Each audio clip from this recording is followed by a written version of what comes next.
शुरू होने जा रहा है देश का सबसे बड़ा मुकदमा, आपकी अदालत, रजत शर्मा के साथ। नमस्कार, आपकी अदालत में आपका स्वागत है। आपकी अदालत में आज पेश करेंगे ऐसी शख्सियत को जो पाकिस्तानी है, लेकिन पाकिस्तान के लोग उनसे सबसे ज्यादा नाराज रहते हैं। एक ऐसी शख्सियत जो मुसलमान है, लेकिन मुस्लिम धर्मगुरु उनकी जान के पीछे पड़े रहते हैं। वो कनाडा में रहते हैं, लेकिन हिंदुस्तान में बहुत पॉपुलर हैं। अपने बयानों से, अपने कारनामों से हमेशा चर्चा में बने रहते हैं। Please welcome writer and thinker, लेखक और विचारक तारिक फतेह।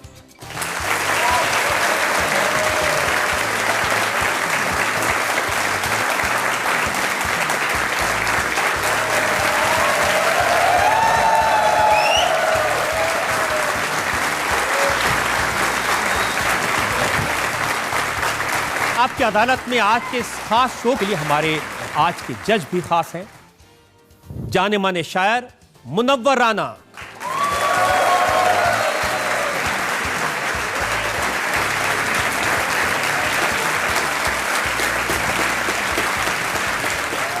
और आपकी अदालत में आज का मुकदमा शुरू करें, इल्जामात और सवालात का सिलसिला शुरू करें, इससे पहले आज के जज मुनव्वर राना की इजाजत चाहेंगे आज की कार्रवाई शुरू करने के लिए। कार्रवाई शुरू की जाए।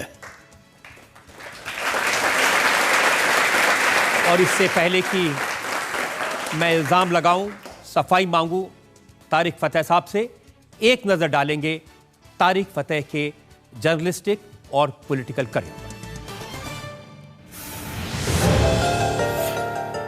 ऑथर और थिंकर तारिक फतेह के अपने शब्दों में, तारिक फतेह एक इंडियन हैं जो पाकिस्तान में पैदा हुए,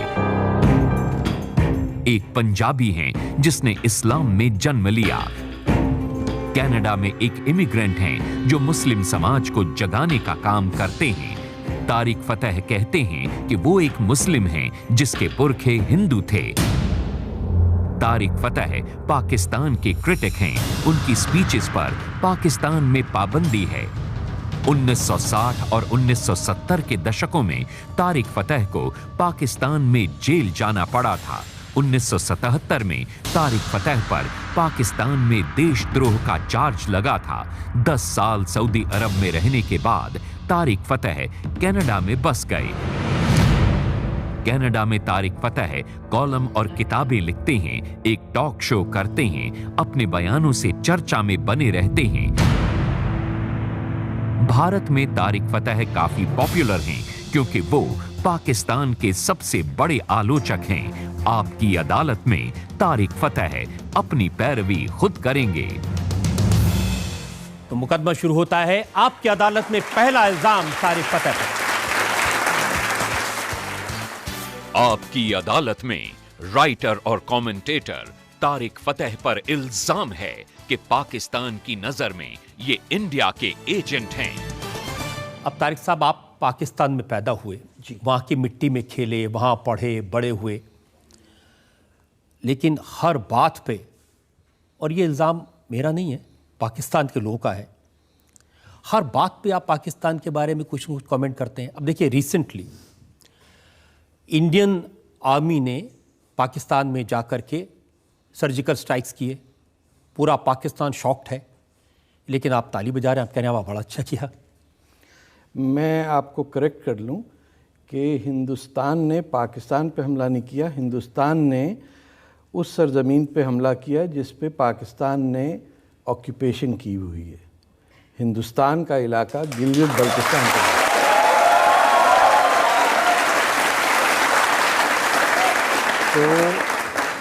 तो जब हिंदुस्तान की फ़ौज उस इलाके में जाती है जो वो अपनी शराफत में अब से 70 साल तक चुप करके बैठे हुए हैं, कि कारगिल में जब वो उस लाइन को पार करके पाकिस्तान का सत्यानाश कर सकते थे, उस वक्त भी हिंदुस्तान की जो तहज़ीब है उसने हिंदुस्तान की फ़ौज को एक प्रोफेशनल आर्मी के तहत कहा कि सबक सिखा दिया गया, अब रुक जाओ, अब लेकिन ये सुधर नहीं सकते पाकिस्तानी, वो इसलिए कि पाकिस्तान है ही हिंदुस्तान।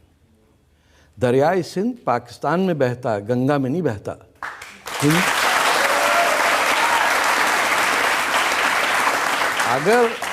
अगर बरतानिया और बरतानिया के एजेंट सूअर के गोश्त खाने वाले मोहम्मद अली जिन्ना शराबी, जो अपनी दोस्त की बेटी 16 साली बेटी को लेके भाग गया, उसे अगर कुछ लोग कायदे आज़म कहते हैं, इसमें मेरा कसूर नहीं है।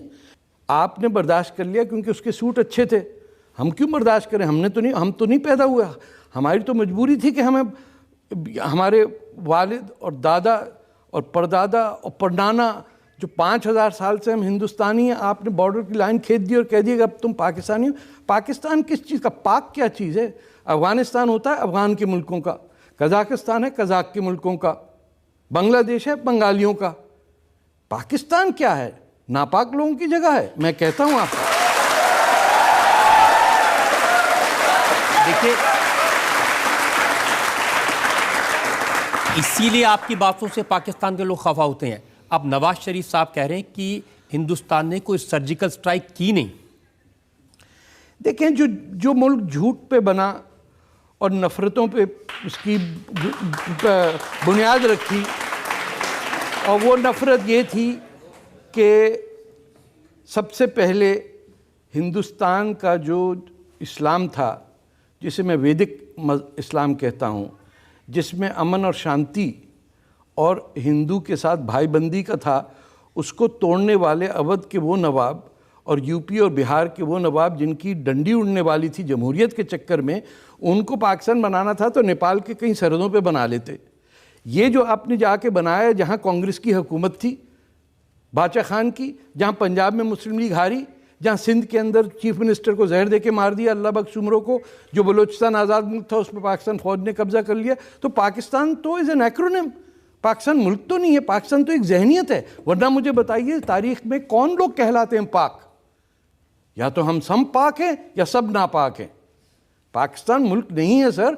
पाकिस्तान आपके साथ एक लतीफ़ा हुआ है, पाकिस्तान से दरियाए सिंध आपसे छिना है, और सिंध के बगैर हिंद हो कैसे सकता है सर?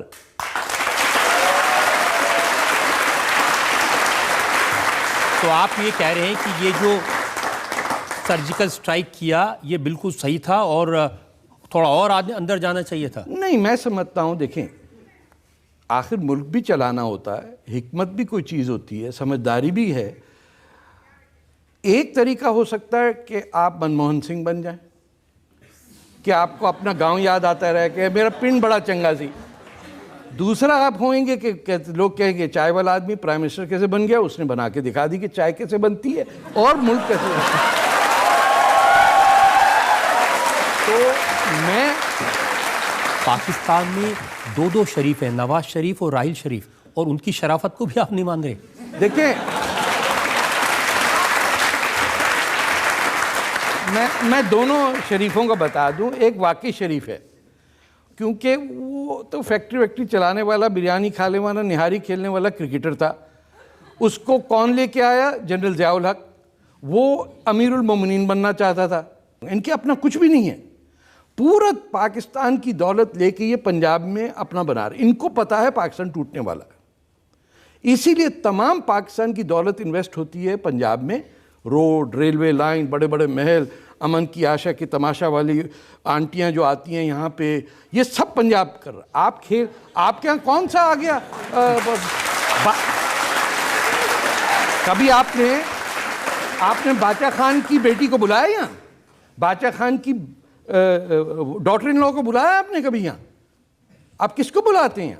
वही लोग जो लूट रहे हैं हिंदुस्तान को, जो हिंदुओं से नफरत करते हैं, वो अच्छे से कपड़े पहन के आके थोड़ी सी उर्दू बोलते हैं। आप लोग कहते हैं कमाल है, ये तो उर्दू बोल रही, तो बहुत बड़ा इंटेलेक्चुअल होगा। आप कह रहे थे कि इन दो में से एक शरीफ है तो दूसरा बदमाश है।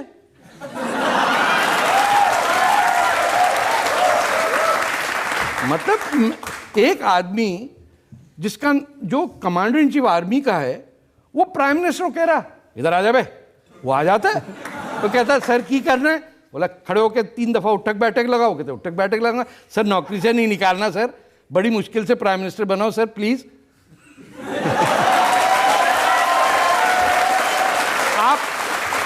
एक मुल्क का डिफेंस मिनिस्टर है, वो खटखटाता है और जनरल बदमाश का सेक्रेटरी उससे कहता टाइम नहीं है भाई। ने कहा यार 2-4 रुपए ले ले। ना चपड़ासी of the commander in chief defence minister को निकालता है। वो बाहर निकल के क्या कहता है, बम मार देंगे इंडिया पे, न्यूक्लियर। उसको क्या पता न्यूक्लियर बम होता क्या है। नहीं, और मैं आपको बताऊं वो ख्वाजा आसिफ साहब ने जो कहा, देखिए 3 दिन पर उन्होंने कहा कि हमारे पास में टैक्टिकल वेपन्स हैं, हमने ये शो पीस के नहीं रखे। हाँ, और जैसा मौका आएगा हम अगर जंग स्टार्ट की तो हिंदुस्तान के ऊपर न्यूक्लियर बम फेंक देंगे, नेस्तनाबूद कर देंगे। सर ये इतना जाहिल आदमी है, मैं बताऊं। देखिए, टैक्टिकल न्यूक्लियर वेपन का एक तो लोग मतलब नहीं समझ रहे। टैक्टिकल न्यूक्लियर वेपन मींस कि वो न्यूक्लियर वेपन जो 20 किलोमीटर दूर मारा जा सके। No, I'm not joking. That is why tactical nuclear weapons, no country on earth has tactical nuclear weapons except these rascals. क्यों?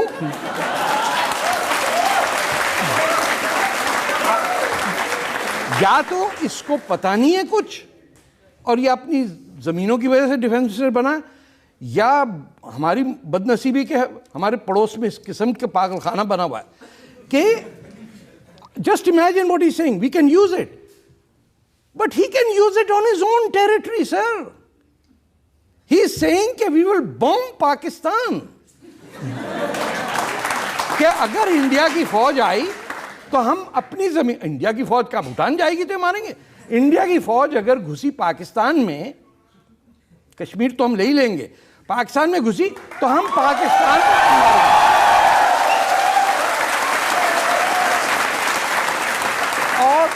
और ये सबूत है कि it is a death cult that has been indoctrinated into the Pakistani Punjabis mind. लेकिन अब उन्होंने अपनी बात बदली है, उनको याद नहीं आया होगा उन्होंने कल, लेकिन झूठ बोलने का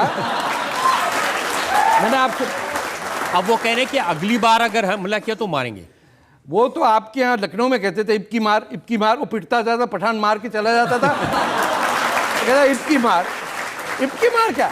अब मैं आपको एक बात बताऊं, देखिए इनका प्रॉब्लम ये है, जैसे मैंने आपसे कि सच बोलने में याद नहीं रखना पड़ता तो टेंशन नहीं रहती, झूठ बोलने में ये याद नहीं रहता कि किससे क्या झूठ बोला था। तो अगर उसने राइटर्स को एक बात की तो वो तो गोरा समझ रहा है, AFP वाला भी वही है, सारे गोरे एक ही जैसे लगते हैं बेवकूफ़ों को, तो उसको ये याद नहीं कि किस शख्स से क्या झूठ बोला था। तो उससे स्ट्रेस भी हो रहा है, डायबिटीज़ भी हो रही है, हाइपरटेंशन भी हो रही है, बीवी भी तंग आई भी है, शक्ल भी खराब है। तो आप क्या कहेंगे, ये बेवकूफ़ी की बातें हैं, टैक्टिकल वेपन्स। लेकिन अब मैंने देखा इमरान खान मैदान में आए हैं, उन्होंने कहा कि नवाज शरीफ से कुछ नहीं संभलेगा, मैं बताऊंगा इंडिया को कैसे ठीक करना। अरे साहब, जाके किसी से इश्क लड़ाएं या क्रिकेट खेलें, ये किस चक्कर में आए।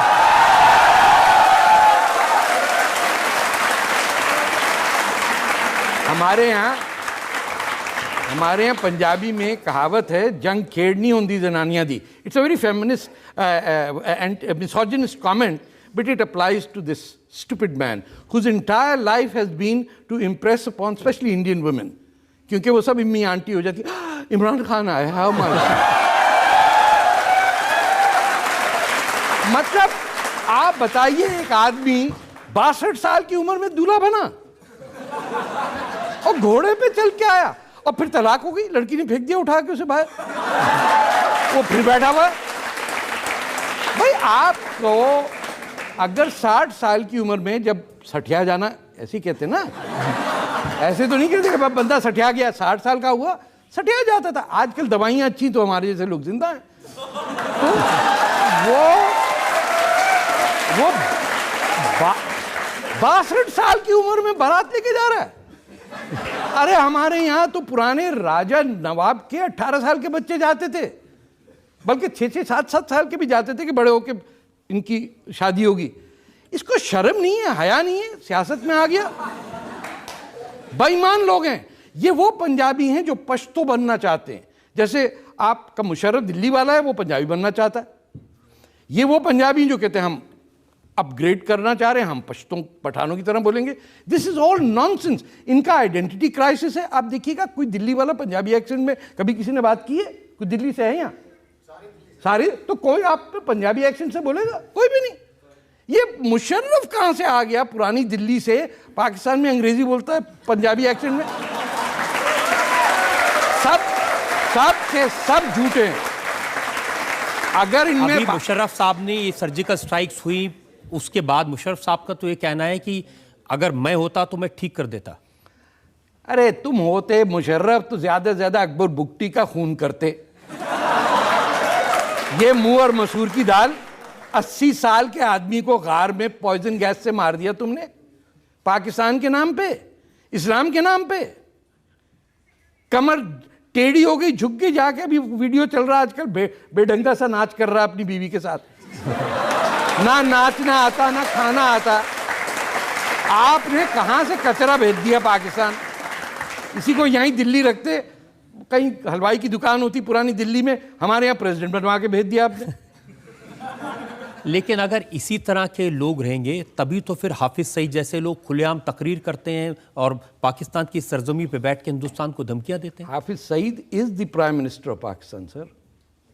हाफिज Sayed Salahuddin is the defence minister of Pakistan. ये किस चक्कर में आप लोग को समझ में नहीं आ रही हिंदुस्तानियों को? आप लोग तो एक तो पता नहीं डीप फिलॉसफी में चले जा रहे हैं। हमको आंखों के सामने नजर आ रहा है कि वो लोग जो 30 लाख बंगालियों को 10 महीने में मुसलमानों को मार सकते हैं, वो अपने माँ बाप को बेच सकते हैं। और मैं आप बताऊं आपको, अभी तो मेरे बंगाली मुसलमान बहन भाइयों की आहें पहुंची नहीं है खुदा तक।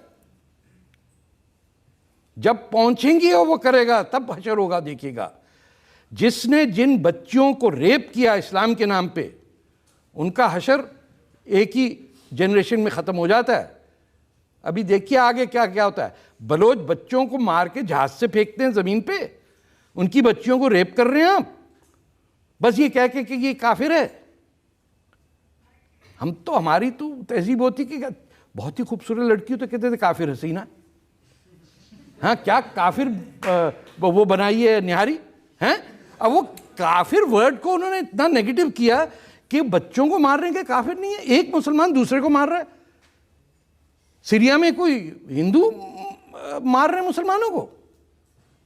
कौन मार रहा है किसी? ये बात सही है कि लोग कहते हैं कि मरने वाला भी मुसलमान, मारने वाला भी मुसलमान। और आज से नहीं, इनके यहाँ खून चढ़ा हुआ इनको कि किसी तरह पाकिस्तान बनाया था जहां हम पहुंच बैठेंगे, रेस्ट करेंगे, जब अंग्रेज चला जाएगा फिर हमला करके हम मुगल डायनेस्टी तो हमारी है, हम फिर आ जाएंगे नवाब। लेकिन ये अपनी फौज के नाम पर इतनी बड़ी बड़ी बातें करते हैं कि हम नेस्तनाबूद कर देंगे, हमारी फौज बड़ी ताकतवर है। कहाँ से सर? वो फालूदा इनके मिसाइल में कुछ भी नहीं है। बेकार की बात है। ये वो लोग हैं फौजी, आप दुनिया बता। अब अगर मैं कहूं कि इंडिया की फौज कॉर्नफ्लेक्स बनाने लग जाए तो आपको हंसी आएगी। ये वॉशिंग मशीन बनाते हैं, ये कॉर्नफ्लेक्स बनाते हैं, इनका फौजी बैंक लिमिटेड है, फौजी इनकी ट्रक चलते हैं।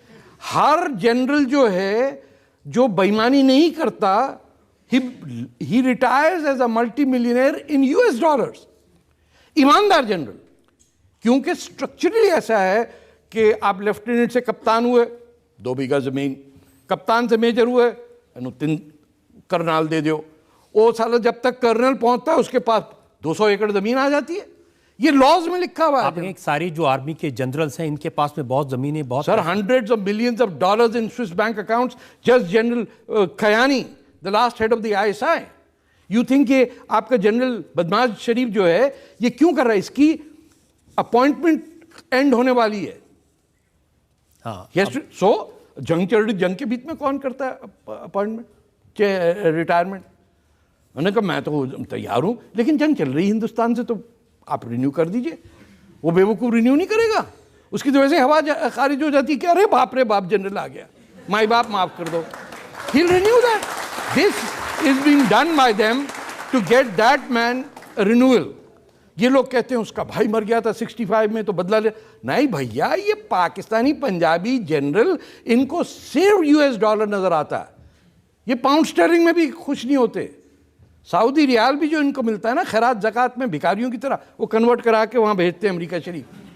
मैंने तो ये सुना कि थोड़ा डर है नवाज शरीफ साहब को कि कहीं राइल शरीफ कू ना कर दें जाते जाते। कू कर दिया सर, मैं आपसे कह रहा हूँ सर देखिए, to be very serious, Kerry Lugar bill pass हुआ, which was enacted into law, senator Lugar and जो अब सेक्रेटरी ऑफ स्टेट है.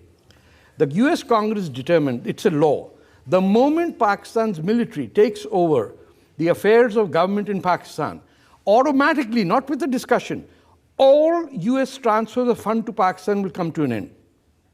यानी हुक्का पानी बंद. That is Kerry Lugar bill. उसका बाईपास, अमेरिकियों को क्या पता किस टाइप के चोरों से डील कर रहे हैं. उन्होंने कहा सर कू करेंगे नहीं, बताएंगे नहीं किसी को कू हुआ. वो तो ज़ियाउल हक ने कहा था ना 4 जुलाई को, वो अमेरिकन एम्बेसी में शराब पी रहा था जुल्फ़िकार अली भुट्टो, ये भागे जा रहे थे और जाके कू कर दिया इन्होंने. अब कू होगा किसी को पता ही नहीं. आपको किसी ने टेलीग्राम दी कि कू नहीं हुआ? अगर कू नहीं हुआ तब बताइए. Coup is the default state of affairs. Karachi में दुनिया का 8वां बड़ा शहर, पाकिस्तान फौज आप ही यूपीसीपी के महाजरों को कत्लेआम कर रही है. 200 बच्चा गायब है, डेड.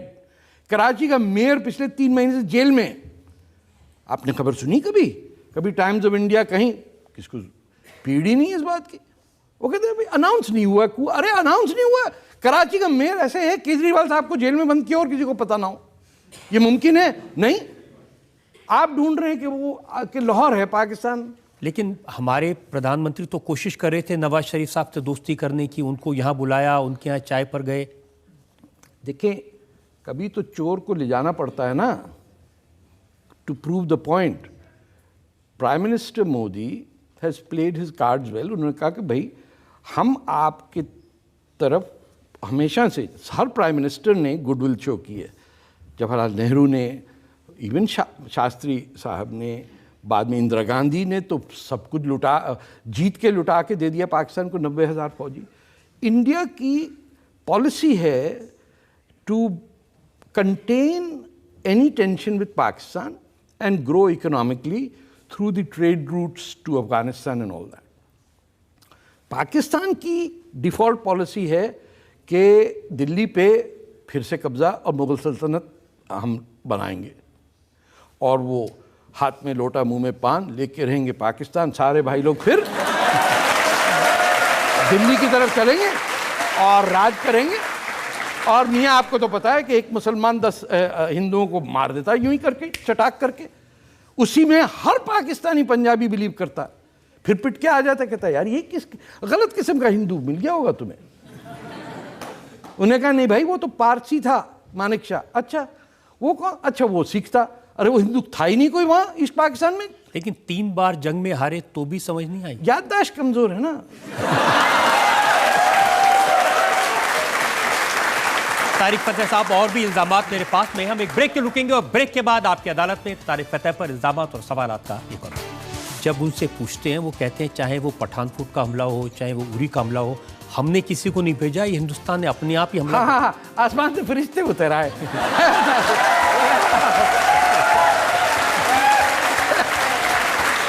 वो कहते हैं ऐसी कुछ नहीं किया, आप ही क्यों आ गया कोई, ये कोई बात हुई. Welcome back. आपकी अदालत में आज हम मुकदमा चला रहे हैं तारिक फतेह पर. आपकी अदालत में अगला इल्जाम. आपकी अदालत में राइटर और कमेंटेटर तारिक फतेह पर इल्जाम है कि इन्हें पाकिस्तान फोबिया है. अब ये भी इल्जाम पाकिस्तान के लोगों का, मेरा नहीं है. वो कहते हैं कि बहुत नाराज हैं आपसे, आप हर बात में, और वो हमें उसका नज़ारा देख भी लिया कि कैसे आप पाकिस्तान को ठहस करते हैं. आप एक जगह आपने कहा कि पाकिस्तान गटर है, नाम है गटर. पाकिस्तान देखें, पाकिस्तान का आधा हिस्सा तो बलूचिस्तान है. उससे मेरे सारी ज़िंदगी का वास्ता. 1967 से मैं उसकी आज़ादी के लिए अपने बलूच भाइयों के साथ लड़ रहा हूँ. मेरे कई दोस्त उसमें मरे, कई मेरे दोस्त मुक्ति वाहिनी में मरे जो बांग्लादेश की आज़ादी. तो बांग्लादेश की आज़ादी में मैं था, which was 60% Pakistan population wise, तो मैं तो प्रो पाकिस्तान हुआ ना. Balochistan which is 48% of the territory of Pakistan, I am in favour of them. Sindhu देश की मूवमेंट में मैं उनके साथ हूँ, that is another 20% of Pakistan. Karachi का मेयर मेरा जिगरी यार है, कराची को मैं कहता हूँ कि उसके साथ जो ज्यादती हुई, तो मेरा इशू ये पाकिस्तानियों से नहीं है, मैं इनको पाकिस्तानी कहता नहीं हूँ। नहीं, आप कहते हैं मैं पाकिस्तानी हूँ, लेकिन आप कहते हैं नहीं, कि मैं नहीं कहता, मैं कहता हूँ आई am an Indian born in Pakistan. मैं अपने आप को पाकिस्तानी नहीं कहता हूँ। 1965 की जंग की मैंने कहा I am not a Pakistani, I am a Punjabi, I am a Muslim, लेकिन आप I am an Indian, I am not a Pakistan, there is no such thing as Pakistan. लेकिन तारिक साहब, आप ये भी तो कहते हैं ना कि पाकिस्तान पूरी दुनिया में आतंकवाद को, टेररिज्म को, दहशतगर्दी को एक्सपोर्ट करता है। तो इसमें कोई शक है क्या? देखिए, मैं इसको क्लैरिफाई करूं। देखिए, एक इंस्टीट्यूशन तो है ना Pakistan, it's not a country. What I mean is कि Pakistan is the component of the military officers, the Punjabi landlords, idiots like the defence minister, और वो जनरल जो है, इनका ट्विटर का जनरल है, जनरल बाजवा, और बेतहाशा इस किस्म के अहमक लोग आपको मिलेंगे जो पाकिस्तान टीवी पे गलत किस्म की उर्दू। आप कहते हैं 2 तरह के जनरल होते हैं वहाँ, विस्की जनरल और मुल्ला जनरल। देखिए, वो कैसा जनरल है जो विस्की नहीं पीता हो और थोड़ी सी खाने के बाद ब्रांडी? ये कैसा मुसलमान है जो शराब नहीं पीता? अब मिर्जा गालिब को आप कहेंगे कि वो शराब पीते थे? अरे भैया, मोहम्मद अली जिन्ना सुअर खाता था, शराब पीता था, उसको तो कायदे आज़म बना दिया आपने। हम कहते हैं हमको बियर पीनी, तो कहते हैं काफिर। तो आप डिनाई करें।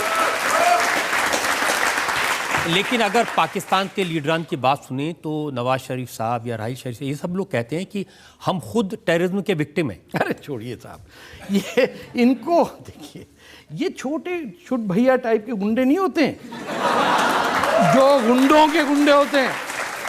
वो बड़ा दादा कहता है अरे ये हमारा एरिया है, वो फिर छोटे से कहता है पप्पू ये गली तुम्हारी है, फिर वो पप्पू यूं घूमता अरे हमारा दोस्त है मारेगा। They are useless people, sir. इन्होंने जिंदगी में किताब नहीं पढ़ी। प्राइम मिनिस्टर नवाज शरीफ के घर में गार्डियन का कॉरेस्पॉन्डेंट जाता है, महल है जनाब, शेर मरा हुआ, चीता, हाथी, दांत निकले हुए, सर। उसने कहा आपके पैलेस में साहब रिसाला है कोई? अखबार एक नहीं था, किताब तो दूर की बात है। There was no book or newspaper in that house। इन्होंने कुछ नहीं किया। इन्होंने सबसे बड़ी किताब जो पढ़ी है ना, वो होगी how to make friends, Dale Carnegie की, वो भी 1962 का एडिशन। अगर इनसे आप ये सवाल पूछें और 2 सेकंड में जवाब ना मिले तो झूठ बोल रहा है। अब उसे कहे which book are you reading nowadays? वो कहता क्यों इम्तिहान होने वाला कोई? That's the only book they read. Chartered accountant का, फिर वो सर्टिफिकेशन होती है माइक्रोसॉफ्ट की, वो सब पढ़ रहे हैं। इजाद कुछ नहीं कर पा रहे। इजाद हिंदुस्तान में हर चीज़ हो रही है। लेकिन जब उनसे पूछते हैं, वो कहते हैं चाहे वो पठानकोट का हमला हो, चाहे वो उरी का हमला हो, हमने किसी को नहीं भेजा, ये हिंदुस्तान ने अपने आप ही हमला। हाँ, आसमान से फरिश्ते उतर आए।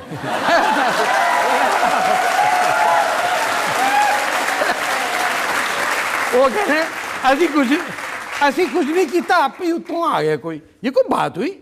कुछ स्टूपिड समझा हुआ हम लोगों को।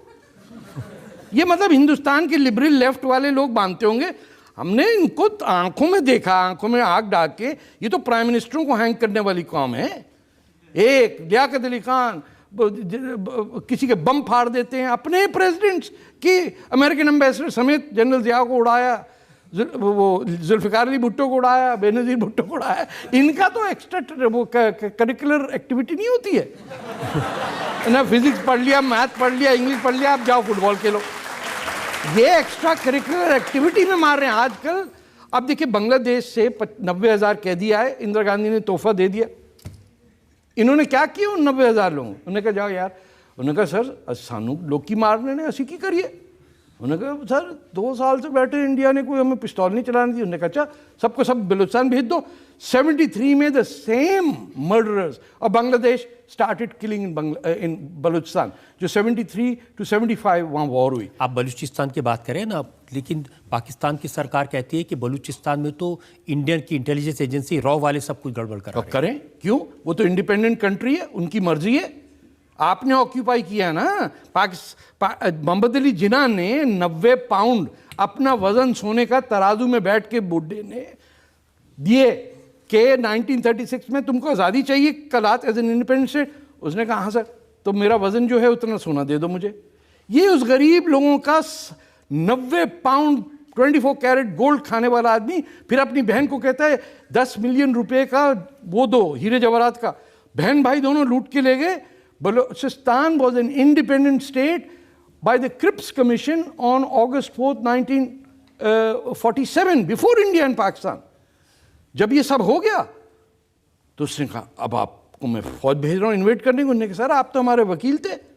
उसने कहा वो तो आपका वकील था, अब मैं गवर्नर जनरल हूँ। तो he is the first person who ordered the invasion of an independent country. तो वाकई में बलूचिस्तान में इतने हालात ख़राब हैं जैसे बताते हैं लोग? सर उससे ज़्यादा ख़राब है। मैं आपको बताऊं, मेरे अपने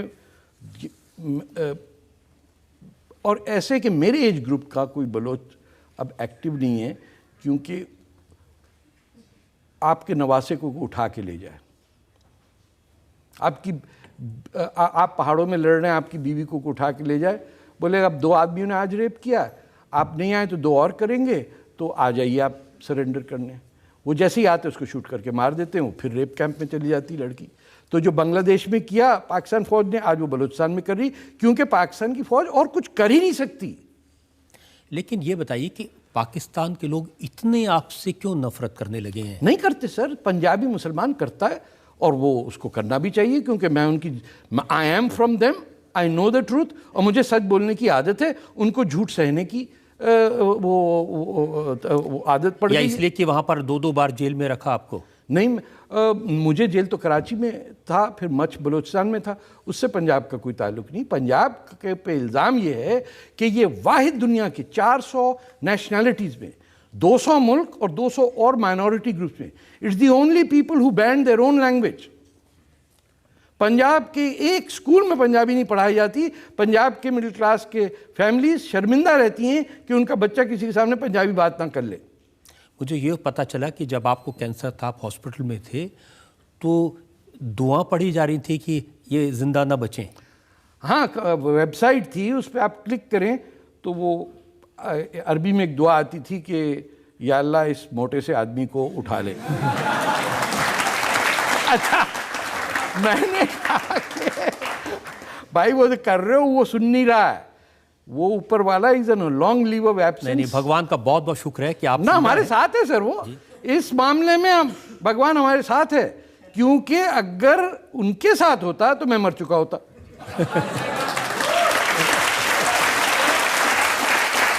और भी इल्जाम मेरे पास में, और जो जनता है इनके भी सवाल पूछेंगे, लेकिन इस वक्त एक ब्रेक के रुकेंगे और ब्रेक के बाद आपकी अदालत में तारिक फतेह पर इल्जामात और सवालात का एक वक्त। महमूद गजनी मेरा हीरो कहाँ से हीरो है? आपके घर में मैं चोरी कर लेता हूँ, आप कहे अरे तारिक फतेह आए थे लूट के ले गए सब, माशाल्लाह, क्या बात है। आप क्या चाहते हैं कि आपको भारत का सिटीजन बना दिया जाए? बन जाए तो ठीक है, वरना मैं अदनान सामी से तो बेहतर गाता हूँ।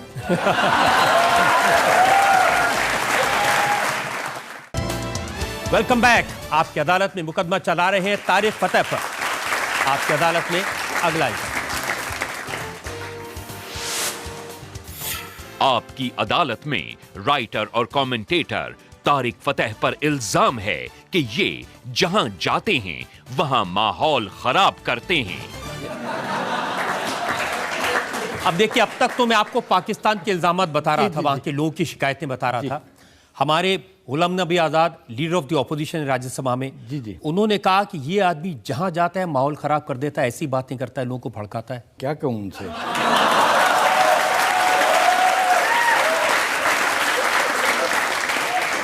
नहीं, लेकिन उनकी ये बात तो सही है। आप तो कहते हैं कि जो हिंदुस्तान के जो मुसलमान हैं वो ISIS के खिलाफ खुलकर आवाज नहीं उठाते।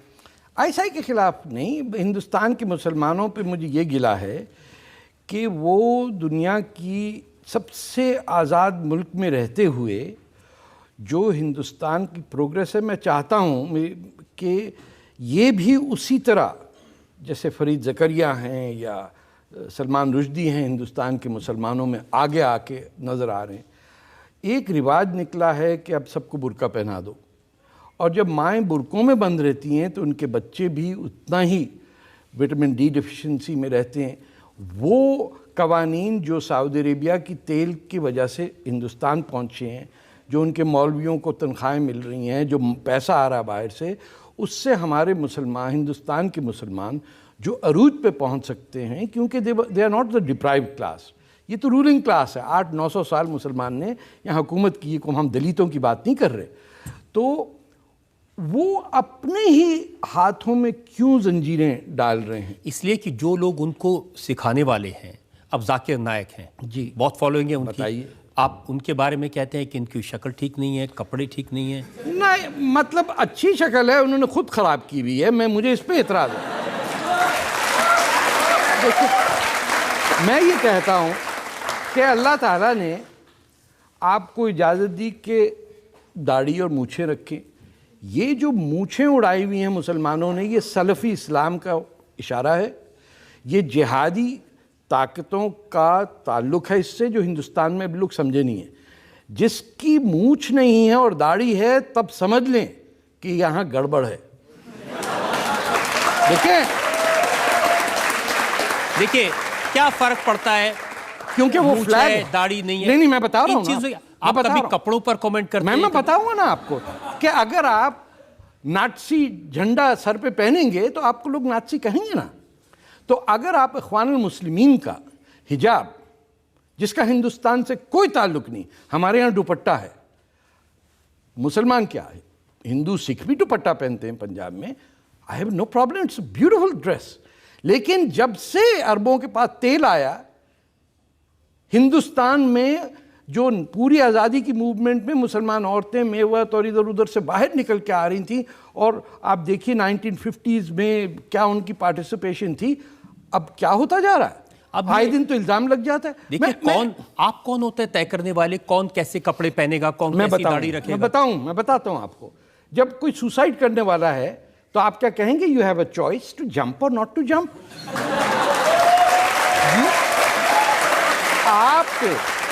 आपका as a citizen it is your duty to prevent a suicide. Number 2, आपके मोहल्ले में लड़के को हेरोइन के इंजेक्शन लगाने का होता, तो बोले भाई चॉइस है, हम क्या होते होंगे कि हेरोइन ले ना ले। वो लड़खड़ा था, अच्छा खासा MBBS पास करने वाला बच्चा ड्रग एडिक्ट हो गया। क्यों? मोहल्ले वालों ने कहा इट इज ए चॉइस। तो कमाल है। आई हैव, ये मेरी कम्युनिटी है, मैं मुसलमान हूं, एक तरफ है अल्लाह का इस्लाम, एक तरफ है मुल्ला का इस्लाम। मेरा इस्लाम अल्लाह का इस्लाम है, ये बदनसीबों का मुल्ला का इस्लाम है। लेकिन कोई टोपी लगाए, कोई पजामा पहने, कोई कमीज पहने, क्या प्रॉब्लम है? हाँ, अगर उस खाकसारों की यूनिफॉर्म थी, आपको याद हो RSS वालों की भी यूनिफॉर्म है, उस पर भी बड़ा एतराज़ लोग करते हैं कि चड्डी वाला और पता नहीं क्या क्या कहते हैं। लाल टोपी वाले भी थे, ये फैशिज्म के सिंबल्स हैं। 1930s में मसलूनी और बाद में नाज़ी पार्टी के पॉलिटिकल पार्टीज की यूनिफॉर्म्स होती थी। जिस लिबास से सऊदी अरेबिया के हिंदू हेटिंग कम्युनिटी का निशाना हो कि गज़वा हिंद करके, गज़वा वियतनाम नहीं, उन्हें कहा कि यौम आखिरत यानी क़यामत उस वक्त आएगी जब पूरे हिंदुस्तान का हर हिंदू मुसलमान होगा, और दूसरी जगह रोम यानी यूरोप में कोई क्रिश्चियन नहीं बचेगा। ये इस्टेब्लिश्ड हमारे मौलवियों की वो लाइन है कि ये होना है। उस डॉक्ट्रिन के मानने वालों का जो लिबास है, मैं नहीं एक्सेप्ट कर सकता। मुझे मौलाना आज़ाद टाइप के कपड़े 1000 आदमी पहने, मुझे क्या, बादशाह खान नहीं थे। अब कपड़े आपके कहने से पहने? नहीं, मेरे नाम से नहीं पहने। जिसने फैशिस्ट लिबास पहना, as an anti fascist I will expose him. आप नाम पर भी क्या नाम रखें? क्या नाम रखें? सूरज रखें, चांद रखें। आप शम्स क्यों होते हैं? हिंदुस्तानी मुसलमानों के नाम शम्सुद्दीन होते ना, तो फिर सूरज क्यों नहीं रख देते? शम्स और सूरज में फर्क है क्या? एक अरबी नाम और एक हिंदुस्तानी। उसने कहा हिंदुस्तानी नाम नहीं रखेंगे हम। मैं तो बच गया, मेरा नाम तारिक पता चला बाद में संस्कृत से, वरना मुझ पे भी इल्जाम लगता था। मेरे माँ बाप ने क्यों रखा तारिक बिन जियाद? स्पेन की ऐसी तैसी। तो आपने अपने बच्चों के क्या नाम रखे? नताशा है और नाजिया है, कहीं अरबी से टच भी नहीं।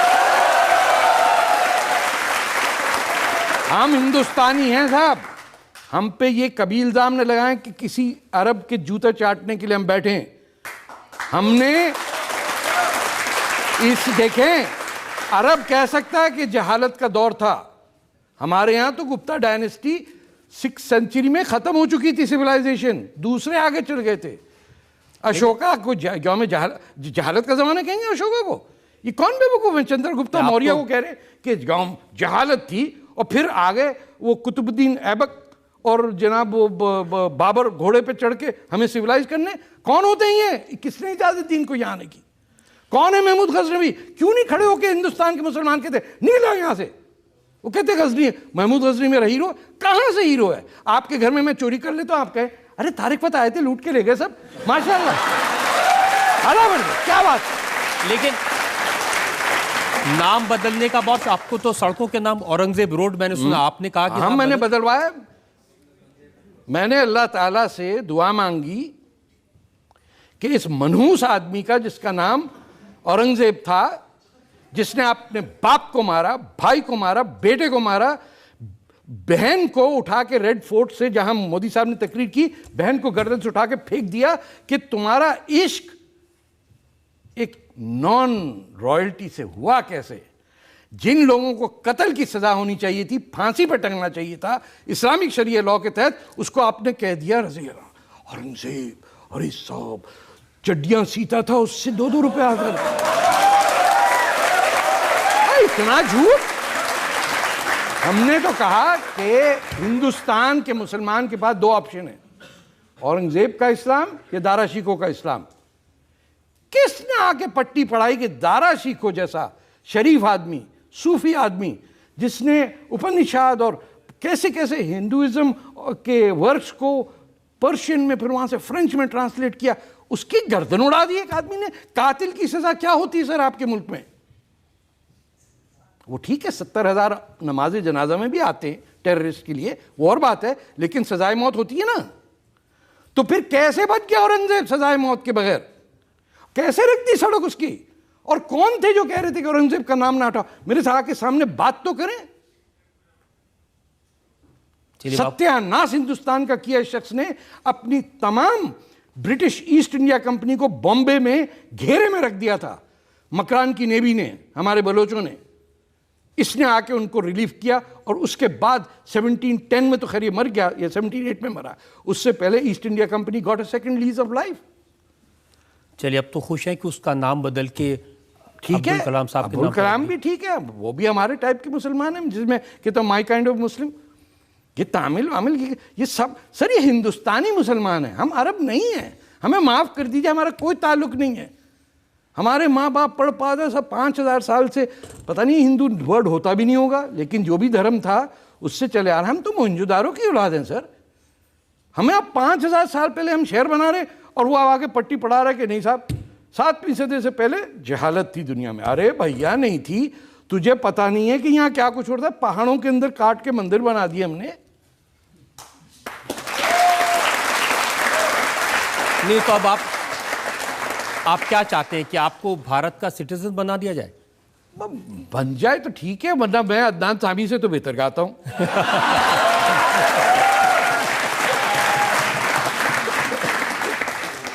पब्लिक में जो लोग सवाल पूछना चाहते हैं हाँ एक एक करके। मोस्टली मोमडन्स बॉयज हैं, वो लव जिहाद को बढ़ावा देके हिंदू गर्ल्स को फंसाते हैं, तो उसके बारे में आप क्या कहना चाहेंगे? सर ये बेवकूफ, मेरी बात सुने,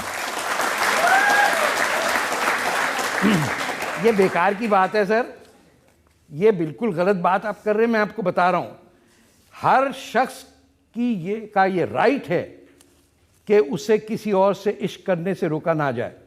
जब तक हिंदुस्तान इस चक्कर में रहेगा कि मेरी बेटिया को कौन उठा के ले गया, जब तक आप you will stay in that well, love जिहाद आपको चाहिए, क्या हो रहा है? तो it is happening the other way around. जहां पाकिस्तान से आए हुए लोग आपके प्रॉमिसिंग पॉलिटिशियंस को दबा करके चली गई, आपको पता है what I am talking about. You as an Indian should never object to a boy and a girl following in love, ये याद रखिए।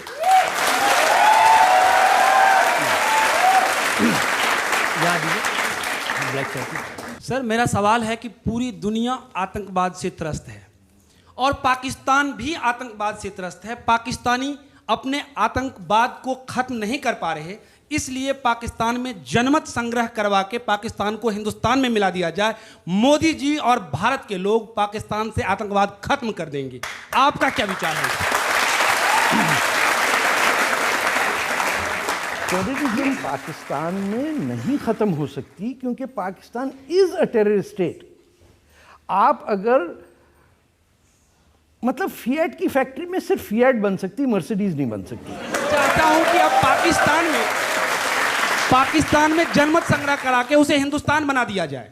नहीं, क्या क्यों होगा भाई? भूटान को नहीं आप हिंदुस्तान में ला रहे, नेपाल को नहीं ला रहे, तो इनको आज़ाद मुल्क होंगे। सिंध होगा, सिंधु देश होगा, आपका पड़ोसी होगा, आप वहाँ बगैर वीज़े के जाएंगे। जैसे यूरोपियन यूनियन में घूमते हैं आप। नानी का मंदिर जो है बलूचिस्तान में, जहाँ हिंदू सिविलाइजेशन कई हिंदुस्तान के इलाकों से पुरानी है, लोग जाएंगे आएंगे। बादशाह खान के मुल्क में आप जाएंगे, पंजाब लाहौर में जाएंगे, आप जाके देखेंगे रंजीत सिंह का महल कहाँ था। ये जो खालिस्तान बोलने वाले लोग हैं, इनको चाहिए ये डिमांड करें कि लाहौर हो कैपिटल खालिस्तान का, तो मैं भी फिर खालिस्तानी हो जाऊंगा। धन्यवाद। आप जिस तरह की बातें कर रहे हैं ना, ऐसा लगता है कि आप तो जैसे आरएसएस के, किसी हिंदू फंडामेंटलिस्ट ऑर्गेनाइजेशन के, किसी हिंदू कट्टरपंथी ऑर्गेनाइजेशन के रिप्रेजेंटेटिव हैं।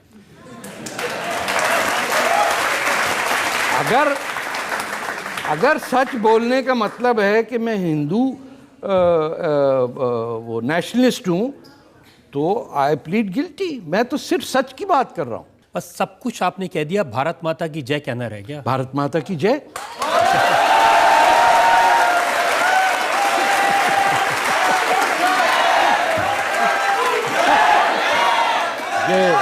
एक और ब्रेक के रुकेंगे और ब्रेक के बाद आपकी अदालत में इल्जाम और सवाल आपका रखा।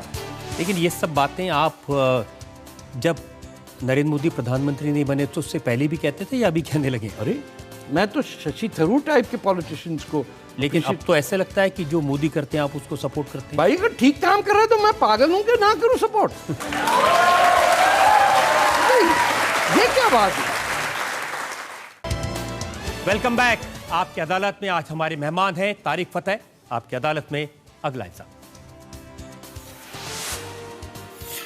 आपकी अदालत में राइटर और कमेंटेटर तारिक फतेह पर इल्जाम है कि ये पब्लिसिटी के लिए बेसिर पैर की बातें करते हैं। अब देखिए, ये सब लोग कहते हैं, हाँ कुछ भी आप कह देते हैं। अभी नाम बदलने की बात की, हाँ। कपड़े बदलने की बात की। आप कहते हैं कि भारत अकेला ऐसा मुल्क है जहां पर मुसलमान खुल के सांस ले सकते हैं। क्यों गलत कह रहा हूं क्या मैं? क्या सऊदी अरेबिया में, मुझे बताइए, कजाकिस्तान में ले सकते हैं? नहीं। तुर्की में आपने देख लिया? नहीं। ईरान के आयतुल्लाह को देख लिया? वो बोल ही नहीं सकते। सऊदी अरेबिया में, कतर में, इजिप्ट में, मोरक्को में, एक बेचारा इंडोनेशिया में से हमारा बचा हुआ, वहाँ भी भेज रहे हैं पैसे अपने मौलवियों को भेज के तबलीगी जमात जारी तबाह करने। वरना इंडोनेशिया, वो भी देखिए उसमें इंडो लगा हुआ है साथ।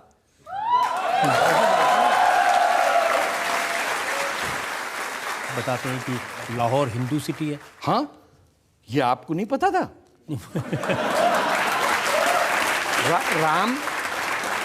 राम के बेटे लव, या प्रोनाउंसिएशन में नहीं, केश और लव, कुश और लव, तो ये लाहौर और कसूर हैं। ऐसा ही है कि मक्का में मुसलमान ना हो, ये मुमकिन हो सकता है कि लाहौर में हिंदू कोई नहीं है? अभी मरा जाए तो उसके there is no incinerator या crematory to burn him। Pakistan के हिंदुओं को दफन करना पड़ रहा है। आप लोग सो रहे हैं बैठे, इंडिया राइजिंग, इंडिया शाइनिंग।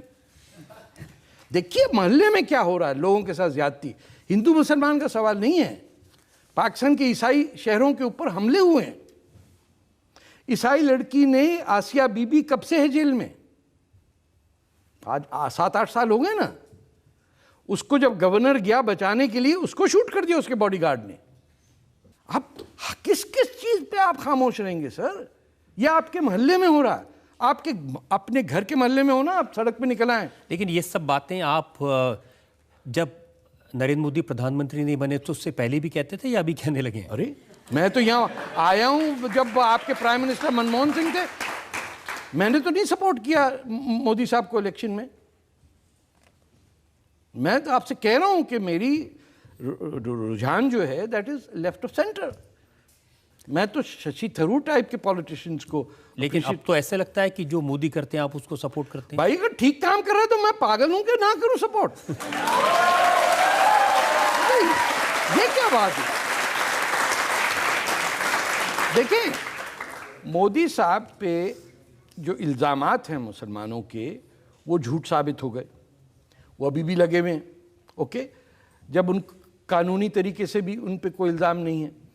जब वो ये कह रहे हैं कि गुजरात में उस ट्रेजेडी के बाद राइट बंद हो गया मुसलमानों के अगेंस्ट, जो हर साल सीजन होता था, एक दोनों तरफ के दादागिर निकलते थे, दंगा, जिन लोगों का काम ही दंगा फसाद था, वहाँ इकोनॉमी ठीक होती है तो दंगे फसाद ही चले जाते।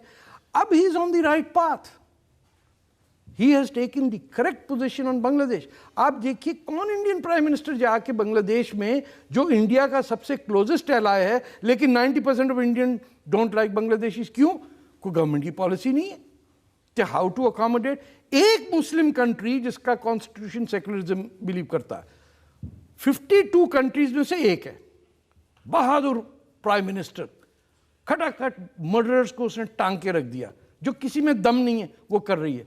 He went there to consolidate the ties that India has in liberating and giving Bangladesh the rightful place in history. He did the right thing. और कितने साल हो गए उनको सर? यहाँ तो कुछ प्राइम मिनिस्टर थे तो 15-15, 20-20 साल रहे, कुछ भी नहीं हुआ।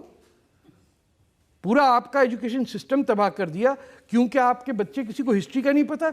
मैं आपके JNU में गया हूँ, post graduate south Asian studies में स्टूडेंट को बलूचिस्तान का नहीं पता था। ये किस टाइप का ग्रेजुएट निकल रहा है वहां से? JNU के स्टूडेंट्स को ये सरकार देशद्रोही कह दे, उन पर इल्जाम लगा दे, तो ये अच्छी बात है? नहीं, वो गलत बात है। वो कुनैया तो इन्हीं ने बनाया है, बीजेपी ने बनाया है। ये तो जब आप पागल हो जाएं और गाय के बेसिस पे पूरी मूवमेंट चलाएंगे तो पागलपना हो जाएगा। बट ये मोदी साहब कर रहे हैं क्या? उनके भाई वो तो बड़ा खेल खेल रहे हैं। देखिए, एक तो टीम नई है, एक ये भी फैक्टर होता है एडजस्ट करने में। और माशाल्लाह आपकी ब्यूरोक्रेसी सर, क्या बात है। हर फाइल के ऊपर 5000 फाइलें, तो एक फाइल निकले पता नहीं 7 आदमी निकलते हैं फाइलों के साथ। आप कोई सरकारी काम करके, आपको पता है वीज़ा इंडिया का लेना कितना मुश्किल है? इसलिए नहीं पता क्योंकि इंडिया का सिटीजन वीज़ा लेता नहीं है। तो उनको क्या पड़ी है कि जो नॉन इंडियन है वो मर जाता है वीज़ा लेते लेते, रोने लग जाता है कि क्या आपको मुश्किल होती है वीज़ा लेने में? मेरा वीज़ा 15-20 दिन रुका रहा साहब। यहाँ तो लोग कहते हैं कि आपको रॉ पैसे देती है, वो आपका वीज़ा करवा देगी। मुझे आज एक टाटा वालों ने दिया है, वो रॉ का कोई नया आया है, वो परफ्यूम। मैं उसको पता नहीं कहाँ, ये जेब में है साहब। मैंने कहा ये आइडेंटिटी कार्ड मैं कहूँगा मेरा रॉ। मैंने हाँ, वो मुंह पे कहते, मैं कहता हूँ हाँ। रोज आता है ट्रक और रुपयों से भरा हुआ, उसमें 2-2 भक्ति साथ आते हैं और बीवी से कहते हैं नरगिस बीवी पैसा आया, गराज खोलो। वो खोलती हैं और वो लेके भर भर के अंदर डालते हैं। मजा कर रहे हैं? तुमको बड़ी पीड़ है, तुम भी रॉ ज्वाइन कर लो। तुम तो वैसे बिकाऊ माल है, पूरा मुल्क तुम्हारा भीख पे चलता है। चीन का पैसा, अमेरिका का पैसा, सऊदी अरेबिया का पैसा, कतर का पैसा, दुबई का पैसा। तो जो फकीर हैं वो दूसरे को तो ना कहें कि यार तू क्यों भीख मांग रहा। आज जनता चलो सवाल पूछना चाहते हैं सर। एक तरफ आप बोलते हैं कि मैं एक इंडियन हूँ पाकिस्तान के अंदर, और दूसरी तरफ आप ये भी कहते हैं कि इंडिया में हर मुसलमान को सांस लेने की इजाज़त है। और फिर आप सर इतना कुछ कहते हैं तो आप यहाँ की सिटीजनशिप क्यों नहीं मांगते? भाई देखें, लड़की ने सवाल सही किया। मैं आपको You will not believe it that there is no law to apply for citizenship. वो बरमदाग मुक्ति को इंडिया में असाइलम देने का कानून नहीं मिल रहा इंडिया को। भाई इसको कैसे लेके आए? ये भी हमारी एक, क्योंकि नॉन इंडियन को तो ये अफेक्ट नहीं करता ना, तो इंडियन सब खुश हैं, लेकिन जो यहाँ पनाह लेने आता है वो कहाँ जाए? वो काठमांडू में बैठा हुआ है, वहाँ पाकिस्तानियों ने इनको पॉइजन किया है इनके खानों में। People who are now getting, Sindhi nationalists are getting medical treatment over here with mercury poisoning done in Kathmandu by ISI. तो आप जिस दिन मुझे रास्ता बता दें, आई विल अप्लाई। मैंने तो प्राइम मिनिस्टर से कहा, वो पूछ रहे थे कि कैंसर कैसे हो, मैंने कहा सर मैं अदनान सामी से बेहतर गाता हूँ, मुझे बताइए, रास्ता बता दीजिए। I would take Indian citizenship. आप कहें मैं आके यहाँ सेटल डाउन भी हो जाऊंगा, मेरे पास 5-6 साल और बाकी हैं, फ्रंट फुट पे खेलेंगे। 9 नंबर का खिलाड़ी तो मारता है वैसे ही। आपको आईएसआई से डर नहीं लगता? अब क्या डरेंगे सर, 67 के हो गए, अब डरना क्या है? मतलब 25 साल का आदमी हो तो बोले यार बड़े होके डॉक्टर बनना था, साले आईएसआई ने मार दिया, अब मैं क्या बनूं, बड़े होके मैं क्या बनूंगा? तो मारना जिसको मार ले। हम भी पंजाबी हैं, ऐसी बात नहीं है, हम असली पंजाबी हैं। आप सर अभी आपने बोला कि आप अदनान सामी से बेहतर गाते हो, सर प्लीज 2 लाइन सुना दीजिए। अरे यार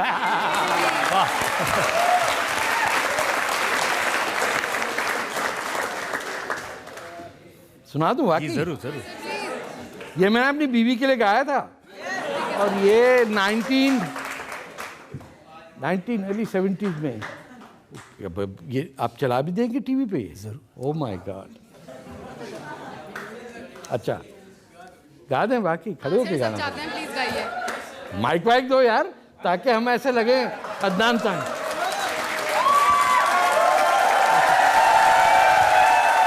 अच्छा, और साथ में गाएंगे आप लोग? हाँ।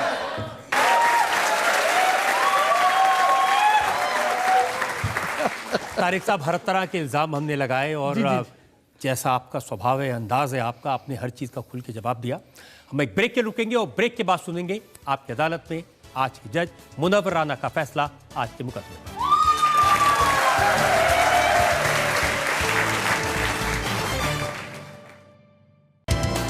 Welcome back.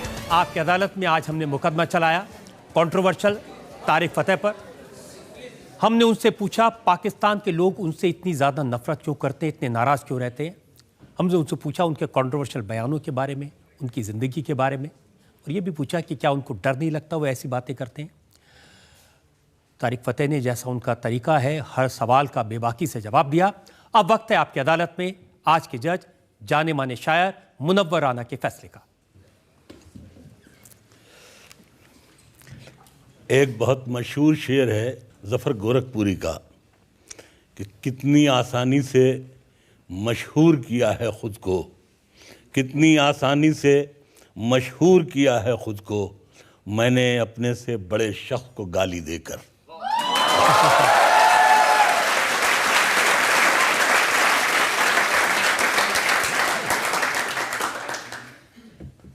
ये अदालत है, जहांगीर का दरबार नहीं। बहुत अच्छी बहस करते हैं, कहानी को खूबसूरत मोड़ देते हैं, किरदारों के साथ इंसाफ भी करते हैं, लेकिन कहानी को इतने कड़वे कलम से लिखते हैं कि कागज़ का मुंह ख़राब हो जाता है।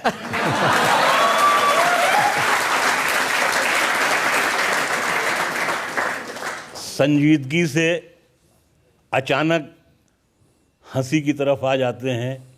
आपकी अदालत से ज़्यादा आपको लाफ्टर शो में शरीक होना चाहिए।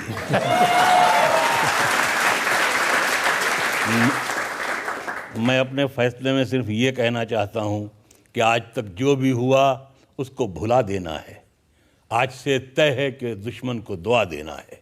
आ मेरे यार फिर एक बार गले से लग जा, फिर कभी देखेंगे क्या लेना है क्या देना है।